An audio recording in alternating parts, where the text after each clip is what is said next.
Bible की किताब में एक कहानी है कि जब यीशु बपतिस्मा लेने के बाद शैतान से मिले और अकेले समय बिताने के लिए एक बड़े सुनसान रेगिस्तान में चले गए। वह भगवान से प्रार्थना करना और बात करना चाहते थे। यीशु रेगिस्तान में 40 दिन और रात बिना कुछ खाए रहे।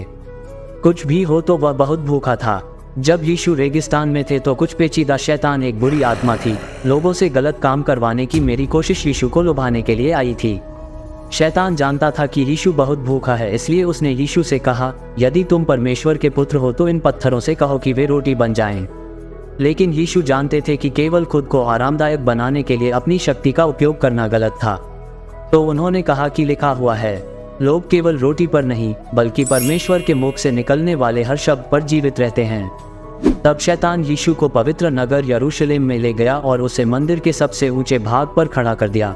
शैतान ने कहा कि यदि तू परमेश्वर का पुत्र है तो अपने आप को नीचे गिरा दे, क्योंकि यही लिखा है, वह अपने स्वर्गदूतों को इस विषय में आज्ञा देगा और वे तुझे अपने हाथों में उठा लेंगे, ऐसा न हो कि तेरे पाँव में पत्थर से ठेस लगे। परंतु यीशु ने उत्तर दिया कि यह भी लिखा है कि अपने परमेश्वर यहोवा की परीक्षा न करना। आखिरकार शैतान यीशु को एक बहुत ऊंचे पहाड़ पर ले गया और उसे दुनिया के सभी राज्य और उनका वैभव दिखाया। शैतान ने कहा कि अगर तुम घुटने टेकोगे और मेरी पूजा करोगे तो मैं तुम्हें यह सब दे दूंगा। लेकिन यीशु ने कहा, शैतान, यह लिखा हुआ है, अपने परमेश्वर यहोवा की उपासना करो और उसी की सेवा करो।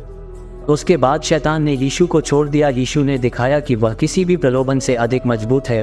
रेगिस्तान में यीशु की परीक्षा की यह कहानी हमें सिखाती है कि कभी कभी हमें कठिन विकल्पों का सामना करना पड़ता है, लेकिन हम कठिन होने पर भी सही काम करना चुन सकते हैं। यीशु उसकी मदद करने के लिए भगवान के शब्दों का इस्तेमाल किया। सही विकल्प, यह हमें याद दिलाता है कि जब हम जानते हैं कि क्या सही और सच है तो यह हमें किसी भी तरह के प्रलोभन के खिलाफ मजबूती से खड़े होने में मदद कर सकता है। दोस्तों, आपके लिए एक मजेदार और कहानी है। स्क्रीन पर जो वीडियो दिख रहा है उसे पर क्लिक करें।